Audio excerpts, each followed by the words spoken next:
for this works. Thank you very much, man. That was very, very generous, and it is wonderful to be here. I think I had a chance to go around and meet most of you. You slipped in the last few minutes. I'll try to get to see you before we're all said and done. But I am humbled and honored that you would take time out of your evening here in the middle of the week to come listen to a politician speak, especially one from the Oklahoma City area. What I want to do this evening for the next few minutes or so is I want to tell you a little bit about who I am, a little bit about why I'm running for governor, and a little bit about what we can do together to try to hopefully make a difference for the people that we care about in this state. As Ann said, I was born and raised in Del City. My mother and dad were raised there. My grandfathers were World War II veterans who moved to Tinker Air Force Base after World War II. I married my high school sweetheart, and the two of us have two little girls in the Mid-Del Public School System. One is getting ready to start in 4th grade next year, and the other one is getting ready to be in 1st grade.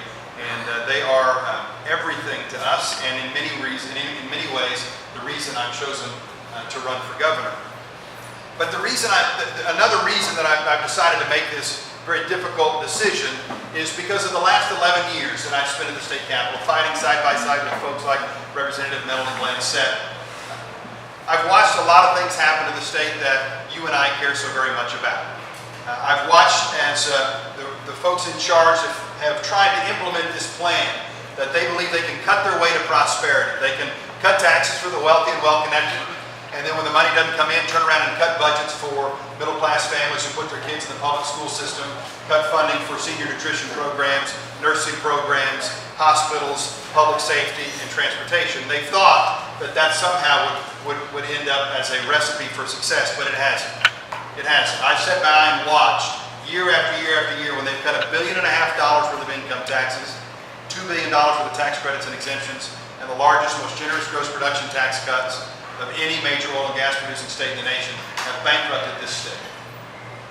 When those moments came up, when the history, when the direction of Oklahoma was in the balance, when we could go the right way or the wrong way, I stood up and fought vociferously, fought hard with my caucus members, and planted our flag in the ground and said, we don't need these fiscally irresponsible cuts. We need to use that money to invest in those things that we care about.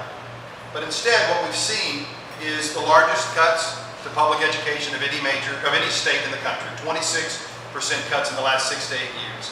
We've seen 4-day school weeks. We've seen 2,000 teachers leave the school system just in the last 3 or 4 years, all in search of higher pay or just in search of a job because of the budget cuts have taken class sizes like the one where my kindergartner was just this past year with 31 kids in her kindergarten class.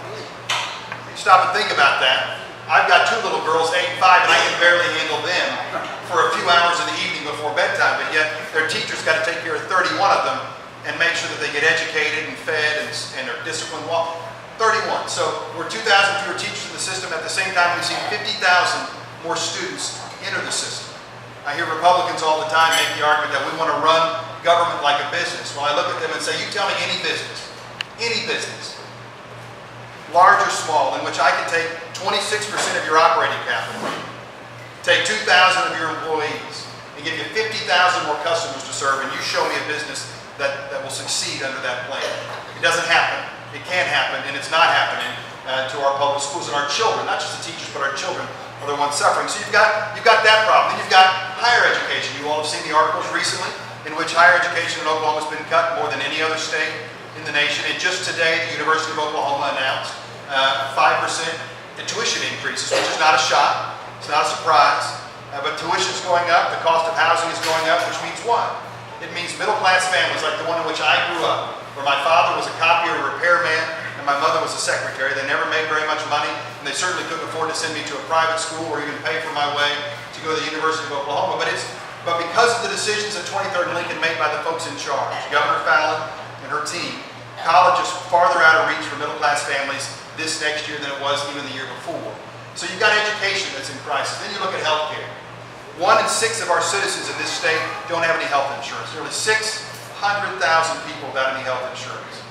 12 hospitals, particularly in rural Oklahoma, have filed for bankruptcy in just the last 6 years, 3 of which have closed altogether.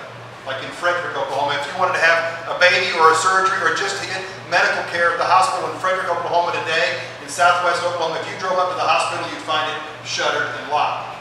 There's no health care access in in that community. And it didn't happen by fluke or by accident. It happened because of decisions made at 23rd Lincoln. Folks who refused to bring our Medicaid dollars home under the Affordable Care Act to cover the uninsured, who refused to help stabilize reimbursement rates, and instead would rather cut taxes for their well-connected folks. So healthcare, education's in crisis, public safety. We've got an incarceration rate of over 110% of capacity, with only about 65% of the folks that we need to keep the good guys safe and the bad guys locked up.